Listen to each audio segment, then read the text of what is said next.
Hi peeps, and welcome to the last episode of the router table build. If you have watched the previous episode, you have seen me build this router table. I have a Triton router inside here and a Craig router plate on top.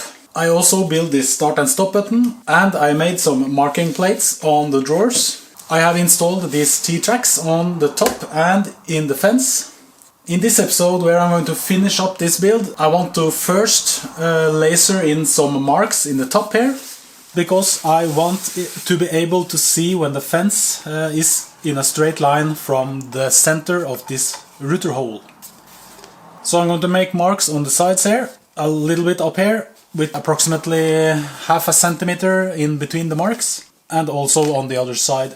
This way I know when the fence is put in the middle, like so, and I can just tighten the fence in the middle, and that way I can also tighten the fence in an angle if I want to do that. I plan to make these marks with the laser by just putting the laser on top, but first I have to take off the fence and I have to measure the distance between the outer edges of what I'm going to carve, both on this side and on these sides. That is because the laser operates with bitmap image, which you then just put the laser in the middle of the image, and it will make the image as big as you want, and you just write in the outer edges in the program, and it will burn the marks where you want them to go. That was not the best description of how you do it, but almost. When the marks are finished lasered, I also want to build a couple of end stops, which I can use one on each side here, attached to this T-track. So let's start by doing the laser, and then I'm going to build the end stops. When that's done, in the end of the video, I will show you the whole router table and all its functionality. Oh yeah!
Okay peeps, yeah, that's it for the build. Now I have lasered the measurement lines here, so I know that the fence is in a straight line from the router bit. This will just help me align the fence whenever I want to make some slots or something like that. You have seen me made the end stops. I have two of them, one on each side. In this drawer I have the accessories. I have different kinds of guide bushings. I have the lever for the lift. I have the tool to take out the router bit. And I have the Craig tool to take out the guide bushing. In this drawer it's just temporary because I need some new bolts for the featherboards. You see these are way too long. So just for now I have them in this drawer. In this drawer I have the router bits and collets for 8mm and a 1/4 inch. So if I open up, you see that this side is for the 8mm bits, this side is for the 1/4 inch bits, and the same for the collets, 1/4 inch collets, 8mm collets. In the drawer under that one I have router bits and collets for 3+mm, that's the small sizes, 6mm and 1/2 inch router bits. Here you see I have the small 3+, it's these small ones, 3.18 and 4mm. Here I have the 6mm bits and 6mm collets, and here I have room for 1/2 inch bits and of course collets, and also 12mm bits. I don't have any of these yet because they are big and expensive. Now if we move on to this compartment, I had to make some changes here because I need access to the router to change bits and things like that. So I made a hinge underneath the button here and wing nuts on the top. So I can just take off the wing nuts, open the hatch, and now I have access to adjust speed on the router and also access to the on-off button, which I need to have in the off position to get the router high enough for me to change bits in the top. So I think this worked out quite nice. And of course we have the on-off button itself. You see this green ring.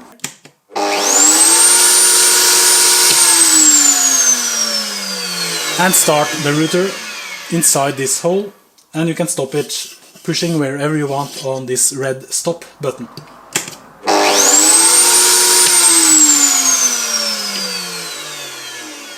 I'm quite happy with this because I can't accidentally push the on button when I'm doing something on top here.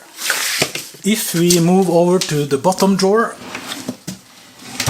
here I have a Michelin's router things. I have my Makita router that I also use in my CNC machine. Sometimes I unfortunately have to take it off and use it as a handheld router.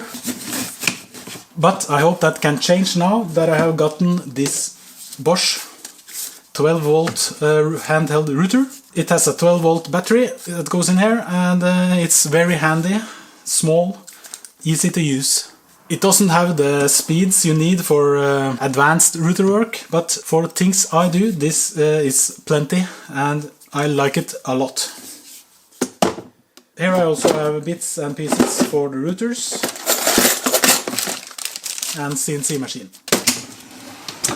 So here we have the top. You have seen the T-slots. This is a big T-slot, the same that I use on my table saw. This is because I want to be able to use the things I use on the table saw, like a miter sled and things like that. Here I have smaller T-tracks, which is for the fence, and here I also have a small T-track, which is for accessories, like end stops, that you saw me make earlier in this video. If we move on the back side here, I have 3D printed these handles. These are the handles that I use to attach the fence to the top. I have also 3D printed these handles, which is the handles I use to loosen and tighten the adjustable fence slides.